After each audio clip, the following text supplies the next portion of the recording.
자, 여러분 안녕하세요. 반갑습니다. 취업준비생들의 멘토, 예비승무원들의 멘토 테디쌤입니다. 자, 오늘 제가 이제 많은 분들이 저에게 물어봐가지고 제가 이 채용에 대해서 좀 안내도 드리고 좀 여러분들이 알기 힘든 그런 정보들을 공유해드리면 좋을 것 같아서 이든쌤이랑 열심히 이 관련된 정보들 좀 알아보고 정리해서 영상을 촬영합니다. 일단 보시면 SR은 우리 코레일 관광개발이랑은 전혀 다르고요. 쉽게 말해서 코레일이라는 기업과 또 다른 SR이라는 공기업이 있다라고 생각하시면 되겠습니다. 그래서 어떻게 보면 쉽게 생각하면요. 이제 KTX에서는 열차 승무원이 있죠. 그리고 좀 나이가 좀 있으신 분들이 근무하는 그 직급, 그게 열차 팀장님이거든요. 어떻게 보면 이제 SR로 친다면 SRT 열차 내에서는 이 객실장님이 열차 팀장님과 같은 역할인데, 그리고 열차 승무원은 따로 있잖아요.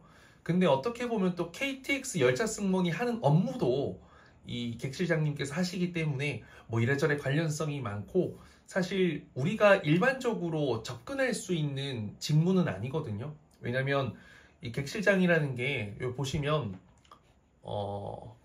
이게 이제 24년도 기준으로 이제 전형 절차인데 딱 봐도 엄청 빡세단 말이에요. 이게 공기업 입사기 때문에 여러분들 NCS도 해야 되고요. PT 토론 면접도 해야 되고, 뭐 여러분들 뭐 경영학에 대한 공부도 해서 문제도 풀어야 되고, 굉장히 복잡한 과정이고, 사실 막연하게 열차 승무원 준비하는 분들이 뭐 감히 갑자기 도전할 수 있는 채용은 아닙니다. 근데 지금 이제 이 객실장 분들, 특히 뭐 수서는 인원이 정말 많이 부족한 상황인 것 같고, 부산도 인원이 부족해서 이 스케줄이 아무래도 이렇게 좀 빡빡하다 보니까 이렇게 계약직으로 채용을 띄우게 된 것 같습니다. 이번이 첫 채용은 아닌 것 같고요. 지난 11월에 한번 채용이 있었는데 조용히 지나갔던 것 같습니다. 그때는 이제 부산지사에서만 2명을 채용을 했고, 또 이번에는 수서와 또 광주까지인가요? 그래서 조금 더 많은 인원을 채용을 하기 때문에 관심 있는 분들이 좀 정보가 도움이 되었으면 하는 바람으로 영상을 촬영합니다. 보시면 요게 2가지 종류가 있습니다. 경력 객실장 수서는요, 말 그대로 이제 연령대가 굉장히 높습니다. 그 60세 이상이라고 되어 있을 거거든요. 이건 실제 이제 열차 팀장님, 코레일에서 근무하시는 열차 팀장님이죠. 그런 경우로 한번 예시를 든다면 만 55세 이후부터는 임금 피크제가 적용이 됩니다. 그래서 그분들이 이제 해마다 근무할 때마다 급여가 이렇게 일정 부분씩 삭감이 되거든요. 그래서 이제 그런 분들을 위한 채용이죠. 이제 열차 팀장님으로 근무하셨기 때문에 객실장으로 수행할 수 있는, 해야 하는 그 업무의 상당 부분을 오랜 시간 해오셨기 때문에 잘 하실 수 있고, 또 그런 임금 피크제 있는 분들이 또 이렇게 넘어오시는 경우, 넘어오고 싶어 하는 경우도 많기 때문에 있는 채용이라서 요 3명 채용은 여러분들이 전혀 몰라도 되는 채용이고요. 우리가 볼 수 있는 채용은 이거죠. 보시면 이제 수서에서 6명, 인원이 좀 많이 부족하다 했죠. 부산은 4명, 광주는 2명, 이렇게 좀 채용이 진행되는데, 이것 또한 나이 제한이요. 여기 보시면 아까 경력 객실장은 만 60세 이상이에요. 그쵸? 만 63세 미만. 되게 타이트하긴 해요. 그리고 여기 객실장 육아휴직 대체 요거 보시면 만 63세 미만이기 때문에 임금 피크에 들어가신 이제 코레일 소속의 열차 팀장님도 지원하실 수 있다는 거죠. 그래서 이 임금 피크에 계신 열차 팀장님들, 높은 분들, 나이가 있으신 분들은 이것도 지원하고 이것도 지원할 수 있기 때문에, 사실 이건 이제 우리가 흔히 생각하는 열차 승무원 채용처럼 인턴 채용, 기간제 채용, 정규직 채용처럼 좀 이게 나이가 젊은 이 취업준비생들만을 위한 채용은 아니고, 우리도 지원해 볼 수 있는 채용이다, 생각해 볼 수 있는 채용이다 라고 정도를 좀 말씀드려 볼 수 있을 것 같습니다. 이 별도의 자격 제한은 없어요. 그쵸? 하지만 우대사항이 승무 분야 경력자 우대인데요. 이 승무 분야라는 것은 일단은 가장 직관적으로는 열차 승무 분야 경력자가 가장 많이 우대가 될 거라고 생각이 들고요. 왜냐면 객실장은 검표 업무도 같이 하거든요. 그리고 또 사실 승무라는 것은 사전적인 정의로는 어떻게 보면 뭐 항공기 이런 탈 것, 열차, 버스 전부 다 포함되기 때문에 객실 승무원 경력을 갖고 있는 분도 사실 우대사항에 포함은 됩니다. 실제로 이제 직전 채용에 이 승무원 출신, 항공 승무원 출신 분도 이 서류 합격자가 있었다고 합니다. 그래서 조금 더 이제 뒤에 말씀드려보면 일단은 이 계약직 전형 너무 좋은 건 아까 보셨으면 아시겠지만 이 복잡한 과정이 아니라 요 과정으로 좀 서류만 합격하면 면접에 바로 한 방으로 최종 합격할 수 있다는 것이 이제 이 채용의 가장 큰 장점인 것 같고 앞으로도 이런 채용이 이제 계속해서 좀 나오지 않을까 이런 생각이 좀 드네요. 어쨌든 면접 전형 요거는 서류 이후에 굉장히 타이트하게 진행되는 거 알고 계시면 될 것 같고요. 이 직무가 객실장의 직무는 여러분들이 생각하시는 것처럼 좀 가벼운 직무는 아니에요. 어떻게 보면 나이 제한은 없지만 이 임금 피크에 계셨던 계시는 이 열차 팀장님들 모시는 것을 보면 일단 정말 이 좀 고객 응대 경험도 많고 상황 대처 이런 것들도 좀 가능한 분들을 원하기 때문에 너무 사회 경험이 없고 내가 나이가 너무 어려서 이런 사람을 통제하고 컨트롤하고 상황 대처 이런 것들이 유연하게 되기 어려운 친구들은 사실상 지원은 할 수 있지만 자격이 문제 없으니 최종 합격을 하기도 어렵지만 합격을 해서도 근무하기가 쉽지는 않을 것 같습니다. 그래서 제가 생각했을 때 뒤에도 말씀드리겠지만 어느 정도 본인의 어떤 나이도 중요하지만 관련된 이 고객 응대, 상황 대처 이런 경력이 굉장히 중요하다는 것을 말씀드리고 실제 면접에서도 롤플레잉, 상황 롤플레잉 질문이 굉장히 많이 나왔다고 합니다. 자, 여기 좀 가산점에 대한 이야기를 말씀드리려고 하는데 가산점이 최대 10%인가까지 가능하다고 합니다. 10%. 보시면 이제 공통직무 자격증이 있고 사무영업 직무 자격증이 있고 이건 보실 필요 없고 이제 요거 외국어 검정 등급 가점 이렇게 있습니다. 그래서 여러분들이 이제 여기 안에서 자격증을 갖고 있는 게 있다면 하나씩, 두 개씩, 세 개씩 선택해서 10%를 만드시면 됩니다. 보시면 뭐 관광통역 안내사는 뭐 승무원 준비하는 분들도 좀 있을 거고 응급구조사 관련된 경력 갖고 있는 분들 그리고 요 응급구조사 1, 2급 다 되네요. 그쵸? 산업안전지도사, 보건지도사 이런 것도 있는 분들 종종 있거든요. 산업안전 관련된 것도 있을 수 있을 거고요. 그리고 컴퓨터 활용 능력 이거는 뭐 대부분 다 갖고 있죠. 모스 이런 게 쓸모가 있을 때가 있네요. 왜냐하면 공기업이다 보니까 기본적으로 반드시 갖춰야 되는 자격증이잖아요. 이런 거 최소 이제 2%는 먹고 들어간다라는 거. 사실 여기 있는 분들이 지원은 안 할 것 같으니까 일단 패스하겠습니다. 그리고 이제 객실장이 사무 영업 직무로 포함이 될 겁니다. 그래서 여기 관련된 부분이 있으면 좋은데요. 일단은 이 객실장의 업무 중에 가장 중요한 게 이제 그 시설 정비 점검 관련된 부분도 있다고 합니다. 그러니까 우리가 열차 승무원으로 근무하면 사실 검표 업무와 고객 안내, 응대, 상황 대처 요 정도가 다인데 이제 객실장이 된다면 검표 업무도 해야 되고 고객 안전 그리고 설비 점검 그 다음에 뭐 고치는 업무도 해야 될 수도 있고 우리가 열차 팀장님이 KTX 열차 팀장님이 하시는 이 열차 문을 열고 닫는 업무까지 조금 더 다양한 업무를 하게 되거든요. 그래서 뭐 이런 관련 자격증이 있으면 확실히 유리한 것 같습니다. 아까 앞서 말씀드린 것처럼 승무 경력이 있으면 우대가 되겠죠. 열차 승무원으로 근무해본 경력이 있으면 우대가 되는데 그것만큼 또 중요한 게 관련된 자격증들인 것 같습니다. 요거는 이제 있는 분들이 거의 없을 건데 뭐 있다면 작성은 하실 수 있겠죠. 뭐 이 합격한 분들의 이제 이야기를 들어보면 자격증은 일단 넣을 수 있으면 최대한 많이 넣을 수 있다면 좋다고 합니다. 외국어 같은 경우도 사실 뭐 이전에는 중요하지 않았을 수도 있겠지만 어쨌든 2%라는 가점 비율이 들어가게 되고 여러분들이 제가 생각했을 때 물론 파파고로 다 소통이 가능하지만 요즘에 워낙 외국인들이 많이 탑승을 하기 때문에 이 특정 언어, 자주 쓰는 언어, 영어, 중국어, 일본어 이쪽에서 이제 자격증이 있을 때는 그래도 좀 면접관님들께서 흥미롭게 좀 관심을 갖고 여러분들의 어떤 서류 검토, 면접장 가서도 좀 어필이 되지 않을까라는 생각이 듭니다. 그래서 제가 좀 여러분들이 궁금해할 수 있는 것들을 좀 생각해봤는데 객실장 육아휴직 대체근무 채용 이유에 대해서 조금 먼저 이야기를 드리면요.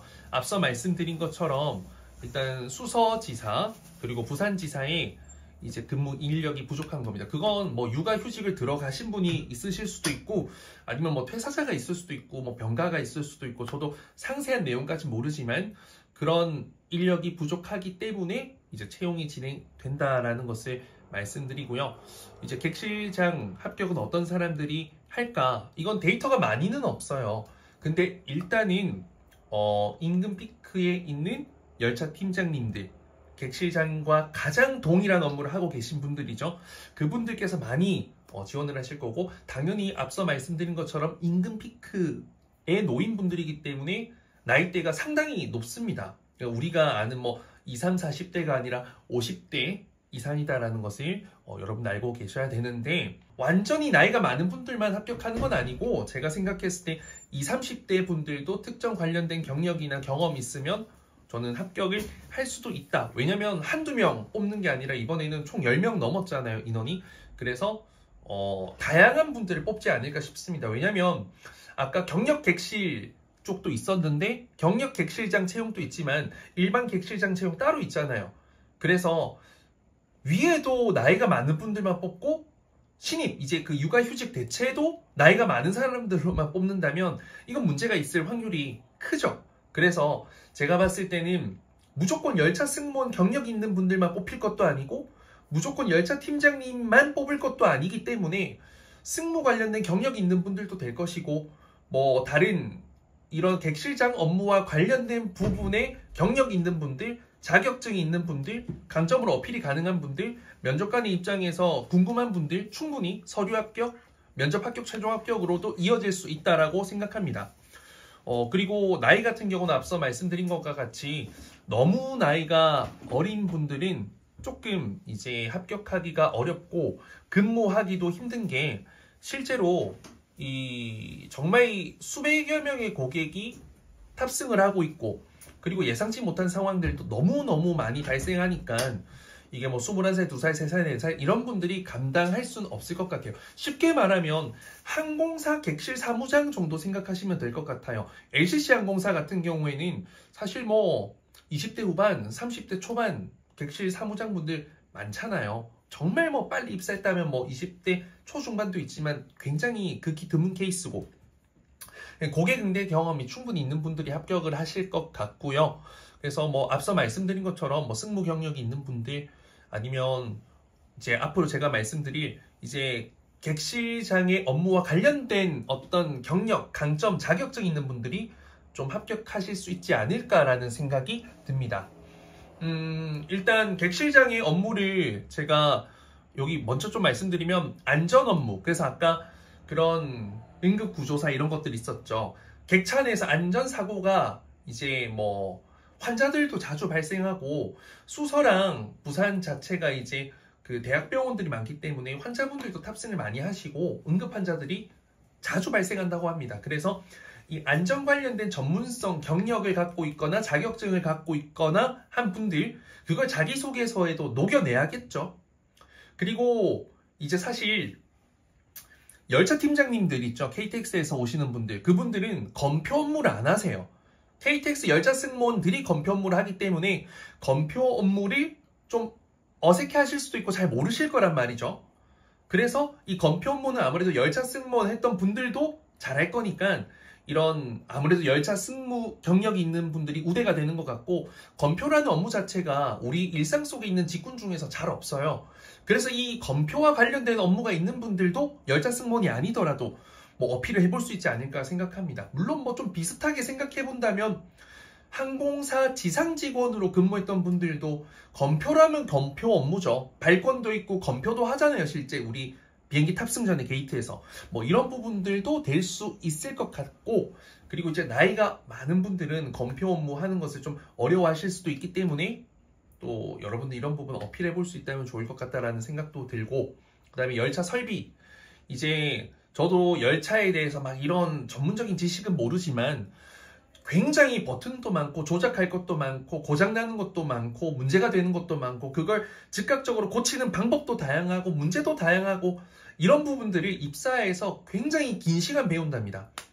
열차 승무원은 3일 꼴랑 그 교육받고 바로 그냥 그 멘토 선배님과 함께 승무하면서 바로 단독 투입이 추후에 바로 되는데, 이건 몇 주간에 걸쳐서 어떻게 보면 항공사 객실 승무원처럼 거의 안전교육과 같이 정말 체계적으로 받게 되는 것 같거든요. 그래서 여러분들이 고객 응대만 생각하고 객실장에 지원하면 어려울 수도 있을 것 같아요. 안전 최우선 업무가 안전 최우선, 안전 제일, 이게 이제 이런 이 SR에서 강조하는 부분인 것 같고요. 그리고 실제로 이게 KTX 산천이랑 열차가 똑같거든요.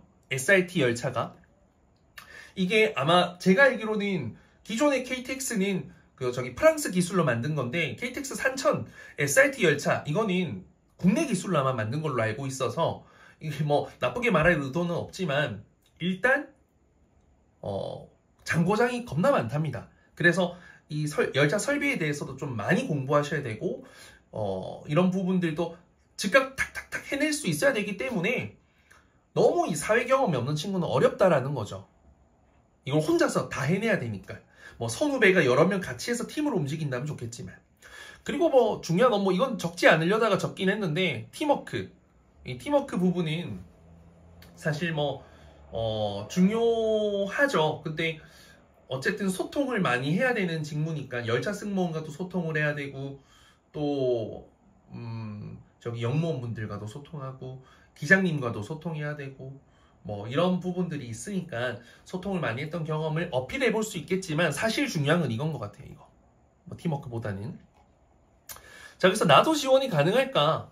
여기에서는 뭐 대답은 저는 일단 예스인데, 합격이 가능할까라고 했을 때는 잘 모르겠다라고 말씀을 드릴 수 있을 것 같습니다. 일단 합격 데이터가 너무 많이 없기 때문에 이게 제가 정확하게 말씀드리기도 어렵고, 더욱이 여러분들의 어떤 이 직무에서 원하는, 이 채용에서 원하는 니즈에 부합이 해야 되는데, 이 부합이 되지 않는다면 사실 합격이 어려울 것이고, 부합된다면 서류 합격, 최종 합격까지 갈 수 있겠죠.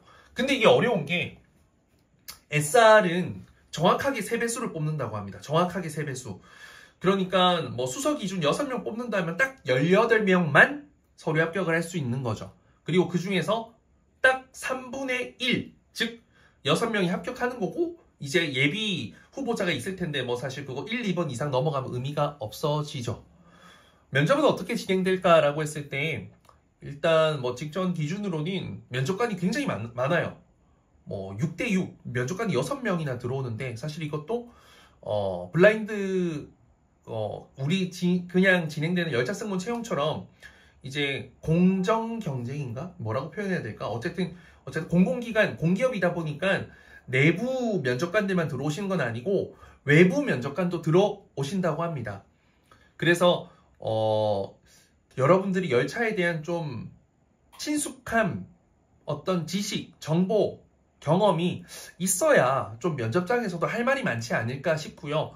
일단 검표를 아예 해본 적이 없는 사람이라면 쉽지 않을 수도 있다. 그래서 어떤 관련된 경력이든 경험이든 여러분들이 검표와 관련된 부분이 접점이 있으면 참 좋을 것 같아요. 왜냐면 객실장이 가장, 일단 최우선 업무가 안전이라고 하지만 가장 많이 하게 되는 업무는 검표일 거거든요. 열차 설비랑. 그래서 참 쉽지는 않겠지만 여러분들이 이렇게 좀 진행된다라는 것을 알고 계시면 좋을 것 같고요. 결국에는 이제 객실장으로 어떤 업무를 잘할 수 있는지 어필한 사람, 그리고 직무의 경력, 경험 위주로 여러분들 물어본답니다. 그리고 객실장으로서 어떤 강점을 갖고 있냐, 이런 것들을 물어보고, 그리고 여기서 한 가지 빠졌는데 여러분, 서비스도 있습니다. 서비스. 그래서 뭐 이것저것 말씀을 드려봤는데, 일단 뭐 당연히 뭐 갑자기 지원하려면 막연하겠지만, 제 이야기를 듣고 내가 어찌되었던 객실장이라는 이 직무 하는 것에 있어서 내가 충분한 연륜과 경험, 경력, 자격, 강점, 실질적인 증빙 가능한 서류들, 이런 앞서 말씀드린 것 중에서 2-3개 이상 부합을 해서 포함이 된다면 일단 지원서 작성은 어렵지 않으니까 자소서 300자 이상만 쓰면 되니까 한번 지원을 해보시는 거 필요하다 생각이 듭니다. 물론 무분별하게 너무 지원하지 마세요. 그건 사실 뭐 시간 감정 낭비니까. 하지만 이 직무가 끌리고 유튜브 채널 들어가면 SR 공식 채널이 있으니까 어떤 일을 하는지 상세히 나오거든요. 그런 거 공부 좀 하고 찾아보고 해서 지원을 해보시면 도움이 되지 않을까 싶습니다. 어찌되었든 참 이 일을 하고 나면 뭐 정규직이 결국에는 아까 말씀드린 것처럼 요런 전형으로 진행이 되는 건데, 뭐 사실 이 근무를 했다고 해서 무조건 이 모든 거가 프리패스가 되지는 않을 것 같아요, 제가 봤을 때. 하지만 뭐 가산점이나 이런 부분들이 생길 순 있겠죠. 그건 추후의 문제이고 아직 이게 진행된 지 얼마 안 됐기 때문에 기다려봐야 될 것 같습니다. 이게 이제 결국에는 점차 자리를 잡고 방향을 잡고 뭔가 명확한 어떤 채용의 어떤 방향성이 잡힐 겁니다. 옛날에 SRT 채용도 제일 처음에는 다른 곳에서 이렇게 위탁받아서 채용을 했고 점점 진행하면서 코레일 관광개발로 이제 편입이 됐거든요, 채용이. 그것처럼 아마 이것도 어떻게 될지 모르겠어요. 나중에는 이제 이런 채용 자체가 객실장에서는 없어지고, 뭐 우리가 지금 코레일 관광개발에서 보는 그런 채용처럼 기간제 뭐 이렇게 채용하다가 뭐 인턴도 정말 채용을 할 수 있을란가 모르겠습니다. 하지만 뭐 어쨌든 정규직으로 가는 게 이 방법만, 지금 현재 기존에 존재했던 방법 이외에도 지금과 같이 새로운 어떤 방향성들이 나올 수 있다라는 거 정도는 생각해 볼 수 있을 것 같습니다. 이상 테디쌤이었고요. 그래도 제가 객실 승무원뿐만 아니라 열차 승무원도 수업을 진행하고 있고 또 합격도 굉장히 많이 시켰고, 저희가 오늘 출근하자마자 이것저것 찾아봐서 정보를 좀 정리해서 전달해 드리는데 두서가 별로 없었더라도 도움이 되길 바라고, 또 뭐 각자 준비하던 거 열심히 해보시고 마음 먹으신 분들은 과감하게 지원해 보시길 바라겠습니다. 감사합니다.